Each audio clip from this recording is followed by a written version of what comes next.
Cricket ஃபேன்ஸுக்கு முழுக்கும் IPL mega option பத்தி ஏகப்பட்ட லீக்ட் இன்ஃபர்மேஷன் வந்துட்டு இருக்கு. ஆக்சுவலா ஜூலை 31 பிசிசி மீட்டிங் நடத்தியிருக்காங்க. அதுல ஏகப்பட்ட நியூஸ் வந்திருக்கு. அதுல வந்த லீக்ட் இன்ஃபர்மேஷன்ல ஏகப்பட்ட யூஸ்ஃபுல்லான விஷயங்கள் இருக்கு. இதனால MS தோனி ரிட்டையர் ஆகிறதுக்கான சான்ஸ் ஹைலி பாசிபிள். RCB நல்ல யங்ஸ்டர்ஸை பேக்கப் பண்ணலாம். அட் த சேம் டைம் ஏகப்பட்ட பிளேயர்ஸும் இந்த லிஸ்ட்ல வருவாங்க. ஆக்சுவலா என்ன சொல்லியிருக்காங்க, இது யூஸ்ஃபுல்லான விதியா அப்படிங்கிற கம்ப்ளீட் டீடைல் இந்த வீடியோல பார்த்து தெரிஞ்சுக்கலாம். அதுக்கு முன்னாடி ஃபர்ஸ்ட் டைம் சேனலுக்கு வரீங்கன்னா மறக்காம சப்ஸ்கிரைப் பண்ணி சப்போர்ட் பண்ணுங்க. அப்போ அப்டேட் எல்லாமே வந்து சேரும். சரி வாங்க வீடியோக்குள்ள போலாம். So first of all July 31 BCCI meeting நடந்திருக்கு. அதில் ஏகப்பட்ட விஷயம் அப்படிங்கிறத பேசியிருப்பாங்க. நம்ம வேர்ல்ட் கப் ஜெயிச்சது அண்ட் நெக்ஸ்ட் 3 இயர்ஸ்க்கு என்ன plan and champion trophy world cup எப்படி நம்ம டார்கெட் பண்ண போறோம், அகைன் அந்த 2 ட்ராஃபியுமே அடிக்க முடியுமா, என்ன மாதிரியான ஸ்குவாடு, அது மட்டும் இல்லாமல் யாரெல்லாம் எடுக்கலாம் வேணாங்கிற மாதிரி பல விஷயம் டிஸ்கஸ் பண்ணியிருப்பாங்க.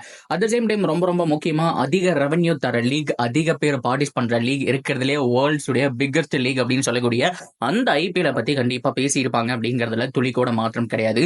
ஸோ ஐபிஎல்ல ஏகப்பட்ட விதிகள் இந்த வருஷம் வரப்போறதாவும் சொல்லியிருந்தாங்க. அட் த சேம் டைம் இந்த மாதிரியான இம்பாக்ட் ரூல் எல்லாம் வந்துட்டு திரும்பி வேணுமா வேண்டாமான்னு சொல்லிட்டு ஏகப்பட்ட விஷயங்கள் பேசியிருக்காங்க. பட் இருந்தாலும் அபிஷியலா சில விஷயங்கள் இன்னும் அனௌன்ஸ் பண்ணல. ஆனா லீக்ட் இன்ஃபர்மேஷன்ல ஏகப்பட்ட நியூஸ் கிடைச்சிருக்கு.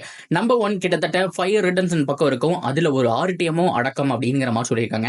ஆக்சுவலா என்ன பொறுத்த வரைக்கும் இது ஓகே அப்படின்னு தான் நான் சொல்லுவேன். பிகாஸ் ஏன் அப்படின்னு நீங்க கேட்டீங்கன்னா, மற்ற டீம்ஸ் எல்லாமே 8 பிளேயர் பக்கம் ரீடைன் பண்ணணுங்கிற மாதிரி கோரிக்கை வச்சிருக்காங்க. ஆனா 8 பிளேயரை ரீடைன் பண்றது அப்படிங்கிறது பாசிபிளே கிடையாது.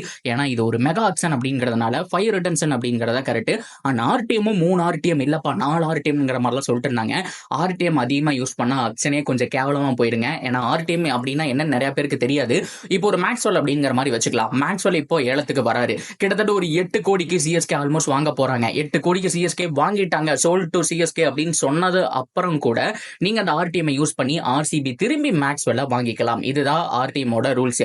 யோசிச்சு பாருங்க, இப்ப 4 RCB வீரர்கள் வராங்க. 4 RCB வீரர்களையுமே 4-5 டீம் வாங்கிட்டாங்க.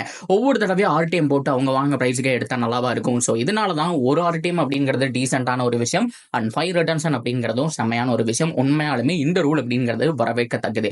இன்னொரு ரொம்ப முக்கியமான விஷயம் என்ன தெரியுமா, இந்த தடவை அன்கேப்டு பிளேயருக்கு ஒரு ஸ்லாட் கொடுத்திருக்காங்க.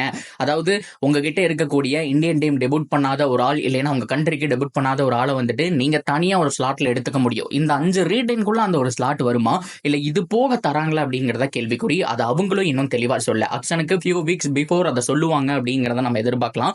ஸோ உண்மையாலுமே சூப்பரான விஷயம். ஸோ இதனால என்னென்ன விஷயம்னா, MS தோனியை அந்த ஸ்லாட்ல சிஎஸ்கே எடுக்கிறதுக்கான சான்ஸ் இருக்கு. என்ன ப்ரோ சொல்றீங்க, அவரு அன்கேப்டு பிளேயரா, மனுஷன் உள்ள வந்தாரு, ஸோ சாதிச்சு காமிச்சாரு, அவர் அடிக்காத டிராஃபியே இல்லை, எல்லாமே முடிஞ்சு போச்சு, அவர் எப்படி அன்கேப்டுன்னு கேட்டகரிக்குள்ள வருவாங்க அப்படின்னா, ரிட்டையர்ட் ஆன பிளேயர்ஸ் எல்லாருமே அந்த கேட்டகரிக்குள்ள வருவாங்க அப்படிங்கிற மாதிரி ரூல் சொல்லுது. லைக் இப்போ ஒரு ஃபேப் டூப்ளசி எடுத்துக்கலாம். அவர் என்னதான் அரௌண்ட் த வேர்ல்டு எல்லா லீகுமே ஆடிட்டு இருந்தாலும் சவுத் ஆப்பிரிக்கால இப்ப கண்டினியூ பண்றாரா, வெளியில வந்துட்டாரானே தெரியல. ரிட்டைர்மெண்ட்டும் கண்டிப்பா வந்துட்டு 100% அனௌன்ஸ் பண்ண மாதிரி தெரியல. அரசல் பொருசெல்லாம் நியூஸ் எல்லாம் வந்தாலுமே கூட அவர் இன்னும் முழு மனசோட ஒத்துக்கிட்ட மாதிரியும் தெரியல. இப்போ சப்போஸ் ரிட்டைர்மெண்ட் அனௌன்ஸ் பண்ணிட்டாருன்னு வச்சுக்கோங்களேன், அவரும் அன்கேப்டு பிளேயர் தான். அந்த லிஸ்ட்ல RCB கூட எடுக்கிறதுக்கான சான்ஸ் இருக்கு. ஆனா அவர் ஒரு ஃபாரின் பிளேயர்ங்கிறதுனால அந்த ரிட்டர்ன் லிஸ்ட்டை பொறுத்த வரைக்கும் அதெல்லாம் மாறுபடுறதுக்கான சான்ஸ் அதிகம். இப்போ டேவிட் வார்னரும் ஆஸ்திரேலியா போட இன்னொரு ஃபார்மெட்ல இருந்து வெளியில வந்துட்டாலுமே அவரும் அந்த ஒரு கேட்டகரிக்குள்ள தான் வருவாங்க. இப்போ பிராவோ ஆக்ஷனுக்கு வந்தாலுமே அந்த ஒரு கேட்டகரிக்குள்ள தான் வருவாங்க. ஸோ நீங்க உங்களுடைய நேஷனல் டீமுக்கு ஆடாம இருக்கிறதா அன்கேப்டு அப்படிங்கிற மாதிரி மென்ஷன் பண்ணியிருக்காங்க. உண்மையாலுமே நல்ல விஷயம் தான். அப்படி பார்க்கும்போது சிஎஸ்கே தோனி மாதிரியான பிளேயர்ஸை ரிட்டைன் பண்றதுக்கான சான்ஸ் அதிகம். அட் த சேம் டைம் ரொம்ப ரொம்ப முக்கியமா ஒரு விஷயம் என்ன அப்படின்னா, ஏகப்பட்ட டீம்ல அந்த யங் டேலண்ட் அப்படிங்கிறது இருந்துட்டு இருக்கு. ஸோ இன்னும் 4 மாசம் இருக்கு. இதுக்குள்ள டெபியூட் பண்ணாம இருந்தாங்க அப்படின்னா அந்த அன்கேப்டு ஸ்லாட்ல வந்துட்டு எடுத்துக்கலாம். ஸோ RCB பொறுத்த வரைக்கும் ஏகப்பட்ட லக்கியஸ்ட் ஃபெல்லோஸ் அப்படிங்கிறவங்க அந்த இடத்துல இருக்காங்க. ஸோ ஒன்னு வைசாக் விஜயகுமார், இன்னும் ஏகப்பட்ட பவுலர்ஸ் இருக்காங்க.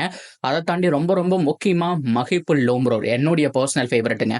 எத்தனை பேருக்கு தெரியும் தெரியல, அவர் இந்த தடவை ஆன கேமியோ எல்லாமே செம்மையா இருந்தது. அவரை வந்துட்டு ஆக்சுவலா நம்பர் 3 இறக்கி விட்டோம்னா ஸோ கண்டிப்பா வந்துட்டு ஒரு 50 ஒரு 60 அப்படிங்கிற மாதிரி கன்சிஸ்டன்டா ஆடுவார். ஆனா இந்த தடவை ஏகப்பட்ட பினிஷிங் டிபார்ட்மெண்ட்ல இறக்கி விட்டாங்க. ஸோ கிட்டத்தட்ட ஒரு 10 பால் பிடிச்சி ஒரு 25 ரன், ஸோ 15 பால் பிடிச்சி 30 ரன், இந்த மாதிரியான கேமியோஸ் ஆனார். என்ன ஒரு ஹிட்டிங் அபிலிட்டி அவர்கிட்ட இருக்கு.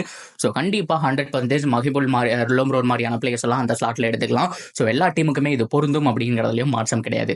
So that's video guys. ஓவராலா எல்லாமே கவர் பண்ணிட்டேன்னு நினைக்கிறேன். ஸோ இப்போதைக்கு வந்திருக்கிற நியூஸ் இதுதான். ஸோ அன்கேப்டு பிளேயர் அந்த ஒரு லிஸ்ட்ல வந்துட்டு ஒருத்தரை வந்துட்டு ரீடைன் பண்ணிக்க முடியும். ஸோ நீங்க உங்க டீம்ல இருந்து யாரை ரீடைன் பண்ணுவீங்க, அட் த சேம் டைம் இன்னும் என்னென்ன ரூல்ஸ் எல்லாம் வந்தா நல்லா இருக்கும், ரீடைன் லிஸ்ட் உங்களுக்கு ஓகேவா இல்லையா, நீங்க அந்த 5 பேர் யார் எடுப்பீங்க, RTM யாருக்கு போடுவீங்க அப்படிங்கிறது எல்லாத்தையும் தாராளமா கமெண்ட் செக்ஷன்ல சொல்லுங்க. அண்ட் தொடர்ந்து அப்டேட்டுக்கு சேனலோட இணைஞ்சிருங்க. மறக்காம சப்ஸ்கிரைப் பண்ணி சப்போர்ட் பண்ணுங்க.